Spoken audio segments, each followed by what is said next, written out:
Hello, in this presentation we will enter bills and pay bills within QuickBooks Online. We will have a comprehensive QuickBooks Online course soon, if not available yet. We also have a comprehensive Excel course which complements the QuickBooks courses and a QuickBooks Pro desktop version course you can find at the link below. Here we are in the QuickBooks Online dashboard. We will be continuing with the Get Great Guitars problem, entering bills and then paying bills in the same presentation. There's a couple different ways we can enter bills. One, of course, is to select the drop down up here, and the other is we could go to this expenses on the left side. So let's take a look at that first, and then we'll see the drop down. So we're going to select expenses over here. We have two tabs up top. We have an expenses tab that we can see detail, and then we have the vendors tab. Now, if we're going to write the expenses to a particular vendor, we could go through this item and create the bill from this item. So this is one way that could be very useful for some people to go through this process. If we select the drop down for a particular item, so say we're paying a particular bill, such as the phone bill, which we'll pay here at some point, we could select the drop down and have the bill that we're going to write, or just write a check directly to them. Remember, the difference between those two items will be that if we write the bill, we're not going to actually write the check yet. It's going to go into accounts payable and an expense of the phone bill in this case. Then we'll write a check, reducing the accounts payable what is owed, and decreasing the checking account, writing the check at that point. So we're going to go through that process. We are, however, going to just go through the normal bill process up top. So we're going to select this plus item down here, up here, and then we're going to go to the vendor section, and we have the same kind of options here. Remember that we have the bill and then the pay bills, which is very similar to just writing a check. By the end of the process, we will, in essence, have arrived at the same destination as if we just wrote the check. So what's the difference? Why wouldn't we just write the check? We're going to pay the month-end bills, the utility bill, the phone bill, and whatnot. So why not just write the check? Why enter the bills? If we have all the items that we want to pay at this point in time, we might just want to just write the check. But however, if we have a staggered point in time and we want to enter those bills at the point in time that we get the bill, meaning a closer point in time to when we actually incurred the expenses like the phone bill and the utility bill, then we want to enter the bills when we get them. That would be better, even if we're not going to pay them at that point in time. Also, if we enter all the bills at one point in time, that is a system that will make them go through the accounts payable, so we can track them through the payable even if we pay them on the same day. And it'll also allow us to pick and choose which checks we want in a pretty nice format, so that we can then print all the checks at one point in time.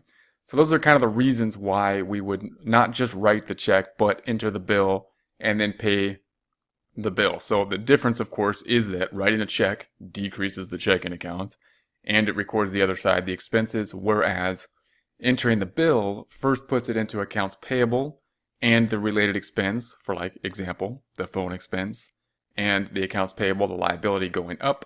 Then when we pay the bill, it's going to decrease the payable, meaning we no longer owe it, and it's going to record the decrease in the cash. So that's what we're going to do here. We're going to enter the bills and then pay the bills. So we're selecting the bills item. It looks very similar to a check format, except it's a bill, and it says bill up top. And when it says bill up top, note that that means that it's going to increase the payable, the accounts payable, a liability, a current liability type account. So the first one's going to be a Verizon. We're going to pay the phone bill to the phone company that we have is Verizon. We select the drop down, then we can find Verizon here and or start to type the text, which will then auto-populate. So we're going to type in Verizon. There it is. So we're going to tab through this now. So I'm not going to put the mailing address. It should populate. If we had put that in already, it would populate for us. And the terms, we could put the terms here. I'm going to say 30. It's due in 30 days. And we're going to bill date. So the bill date, we're going to keep at 2/28/21. And we might want to, again, get more specific in terms of when the bill date is, so that we record the actual expense at closer to the point in time we consumed, in this case, the telephone usage, as opposed to the point in time that we paid for the telephone usage. And then we've got the 330 here, being when it's due 30 days later. And we're going to go down to the account then, which is going to be the phone bill. So if we select the drop down, we could find it there and or type in telephone bill, telephone expense. So here's the telephone expense. I'm going to add that, and we're going to tab through here. And the amount then is going to be for $365 for the telephone expense. Now note that this is the second month of operations, and sometimes it'll auto-populate this account down here, but we put the phone bill in last time as just a check because we were practicing writing just a check rather than putting it into the bills first.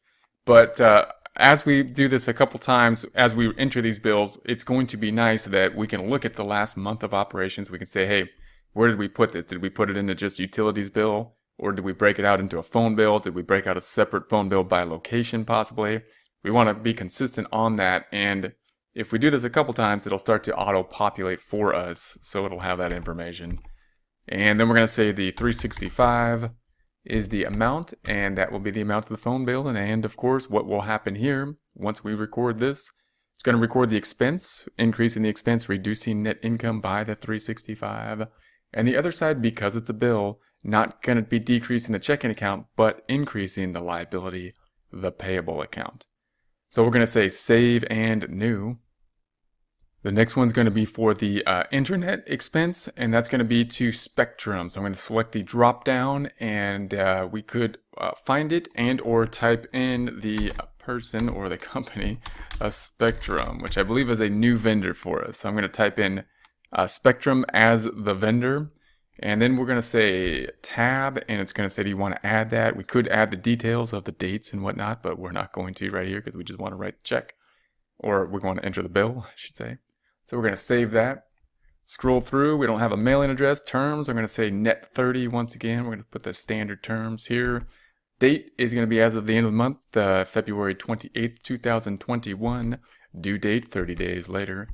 And we're going, and by the way, if it's not due within 30 days, obviously the terms, you might have it due on receipt or you know, whatever terms are appropriate to have that. That'll help you to kind of know when you have to actually pay these when we go to the pay bills area.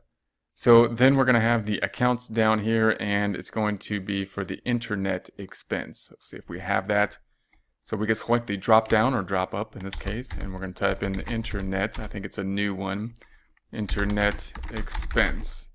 So I'm going to put in internet expense and then select tab. And this is another one we're going to have to really decide. Do we want to add another expense? Do I just want to put it into utilities expense? Should it belong in the phone bill expense if it's grouped up with that area? Or do we want to break it out in its own area? There's no set rule, set pattern. It's really going to be up to the company as to how much detail they want. The general rule or the general guideline would be that we want to have some consistency. We want it to be consistent time over time so we can compare month to month what is happening in particular accounts, and we want it to be material. If something is totally immaterial, then maybe we don't need a separate account. Maybe we can put it into just miscellaneous or something like that. If it is material, then we'd want to break it out, meaning it has a significant impact on decision making. It could make us change our decisions based on the accumulation of this information on the financial statements in a different expense account. Okay, so we're going to say that it's going to be an expense type account, and the type of expense we are going to have, if we scroll through these expense types, I'm just going to include it in a utilities type expense down here. So we're going to put it into the utilities. It's going to be the internet, no other description necessary. It's not a sub account of any other account. And we're going to save that item. Then we're going to say that the amount is going to be for 180. Not going to be billable or taxable to, we're not going to tax any other customer or bill any other customer for that. And that'll be the amount. What's going to happen then? Once again, it's going to record the internet expense of 180. And it's going to record not a decrease to the check yet, but an increase to the liability of accounts payable. So we're going to say save and new once again, save and new. And we're going to enter another bill into the month, and we're going to have the utility bill now for, we're going to say the electric bill, which to us is the Edison bill. So we're going to type in, once again, we could see the drop down and see we have the vendor here.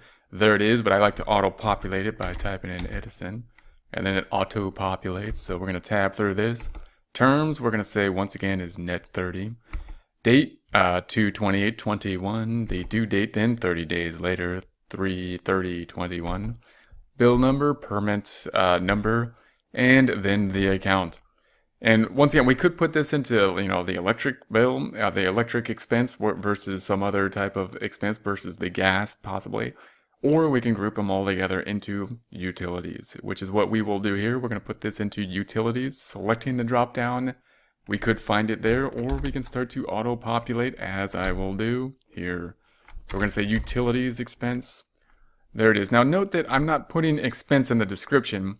We're just putting utilities, and that is something also that is up to the bookkeeper. What type of consistency do you want? Different bookkeepers will do different things. Some people like to have expense on everything that has an expense in the name. Some people say that all expenses don't need expenses because it's in the expense group. You don't need to put expenses. And some people just put expenses on those types of expenses that they believe need more description to them, because there might be another similar type of account out there. So something like payroll, it would say payroll and it would be an expense account category, but you might want to put payroll expense considering the fact that there will also be a payroll liability account, and there'll be a payroll tax expense account and a payroll tax liability. So there could be a lot there. So those are kind of the guidelines you might want to think about in terms of setting up your rules. Of course, what we're going to do when we take up a company is follow the system of what has been done prior and then make minor changes as we go forward, typically to keep some consistency as we go forward. So 648 will be the amount, and again, no customer or anything like that. What's this going to do? It's going to record the utilities expense, increasing the expense, reducing net income, and the other side not going to the checking account, but going to the increase of the liability account, that being accounts payable. What we'll do now is we'll record this, we'll take a look at the financials, see what is happening, and then pay these bills. So we're going to say save and new. I should just say save, but save and new. Close this out. We're going to go to the reports on the left side. We're going to go to the reports and take a look at the balance sheet. So we will run the balance sheet. We're going to run it for the month of February. So it's going to be 02/01/212/02/28/21, February 21st, 2021 to February 28th, 2021. We're then going to run that report. And then if we go to the, it's not going to be in the checking account. We didn't write a check yet. What we did do is increase the liability. And that's in the accounts payable down here. So here's the accounts payable account. And we, by entering bills, have increased this amount that is payable. If we select that amount, then we see all these bills. So here's the 3 bills we just wrote. That is increasing the payable by $365, $180, and $648 respectively. We got the telephone, internet, and utilities as the split account, or the other account that is being affected. If we select any of these, we then will find a bill that we have just written. So here's the phone bill, here's Verizon, and there that is. So we're going to close this back out. And let's take a look at the other side, which will be the telephone expense, internet expense, utilities expense, which will be on the profit and loss statement. So let's go to the profit and loss statement. We're going to go to the reports then on the left side. Profit and loss, the report we want. Tabbing through the profit and loss, we're going to put the dates of 02/01/21 to 02/28/21, February 1st, 2021 to February 28th, 2021, and run that report. So here we have the report that has been run. And if we scroll down, we see the expenses. We got the interest expense, and then the internet expense, the telephone expense, and the utilities expense. And of course, if we select any of these, we then see the detail for the bill that we have written, in this case Spectrum, which is the internet expense. Selecting that item, we find the bill. So I'm going to close this back out. We're going to go back to this report. Important to note here that the expense has been written here. We've increased the expense, decreasing the net income now to a loss at this point. And that has happened even though we have not yet paid these expenses. We haven't paid them. We just entered the bills at this point, and that is decreasing the net income. So what we're going to do now is pay the bills. So we'll go through and pay them, which will not affect net income again, even though cash is going down. What it will do is decrease that liability we saw on the balance sheet, the amount representing the money we owe to these various folks for telephone, internet, and utilities bills. So in order to pay the bills, we want to pay multiple bills. So I'm going to go back up to this plus icon up top, and we're going to go see, we just put the bill in place, and we're going to pay bills. Now, this pay bills is a little deceiving because it's the same as a check, really, except we're going to have multiple checks. So you could say multiple checks we're going to write. That is really what's happening here.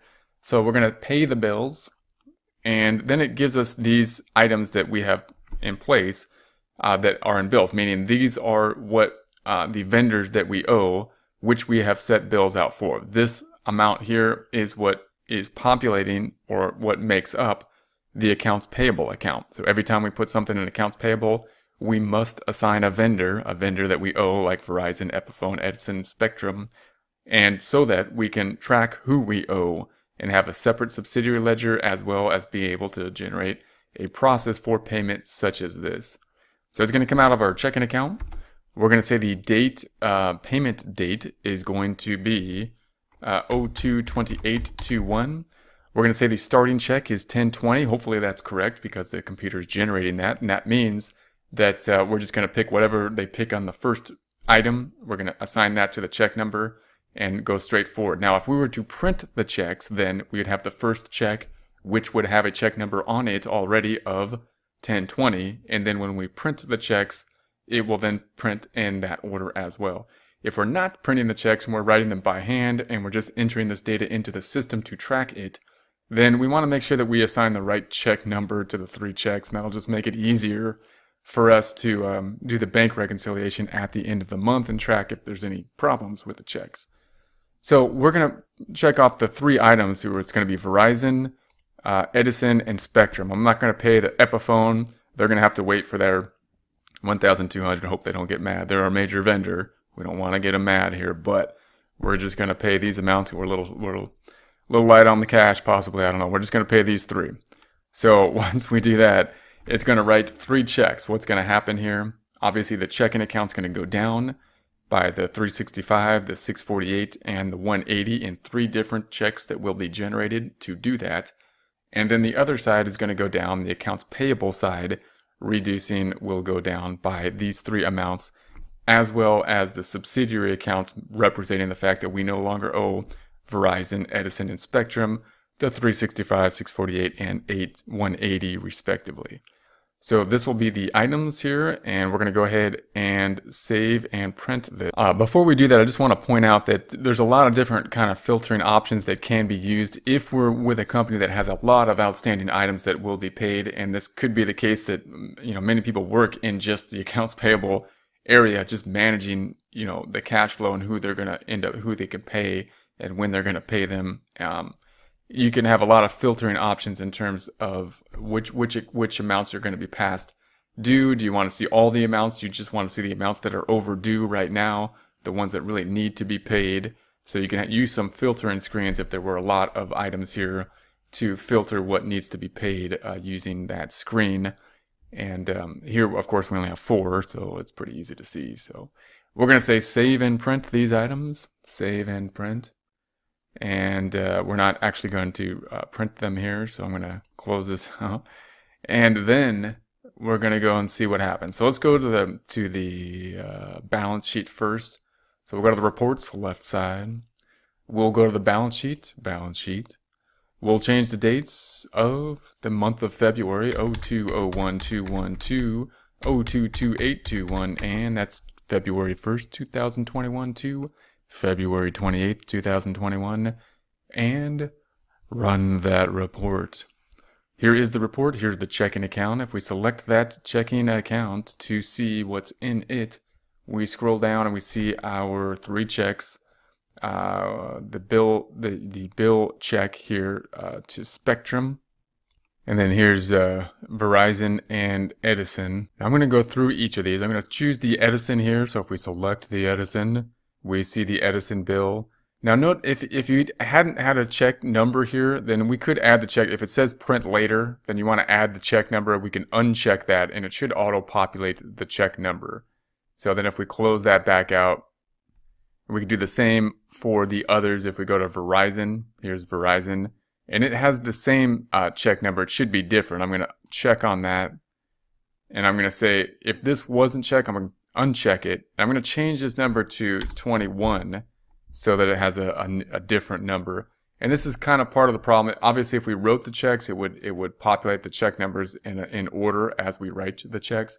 But if we're just entering the checks that we wrote somewhere else, the check numbers can get a little tricky. We want to try to tie them out to the actual checks we're writing, because that'll give us a safety check, an internal control over the checks to make sure that no one steals our checks. The check numbers should line out. And it also helps us, of course, if there's a problem with the check and we want to see if it cleared or not, to have the right check numbers on there. It'll help us to see if that did clear. So then I'm going to say save on this one, save and close. And it says the transaction is linked to another. We're going to say yes, and that's okay. And then we're going to do that one more time. And the last one went to Spectrum. No check number here. So I'm going to check on that. And then this print check feature is here. I'm going to uncheck that, and it gives me a number, but that's really the starting number. That's the number that the check was going to start at. And again, that's just kind of like one of the quirks of the process when we're not actually printing the checks. It's going to give us that starting check. So if we're writing them by hand, we want to go back in here and just say, okay, we want this to be 22 because that's the actual check we wrote, check number that we wrote. And then we're going to say save and close. And we're going to say, okay. And there we have that item. And we're going to close that or go back to the report. Now, if that's confusing, another area we can look that up that could be useful or faster to do this possibly is to go to the accounts down here. We're going to go to the register. So we'll go to accounting, and the first account is the check register.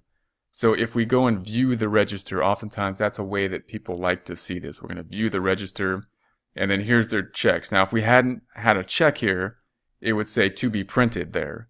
And if we had already written the check, we want to check the check number and just say, okay, that should be 1020, 1021, 1022, and just make sure that's the case before we mail out, the checks.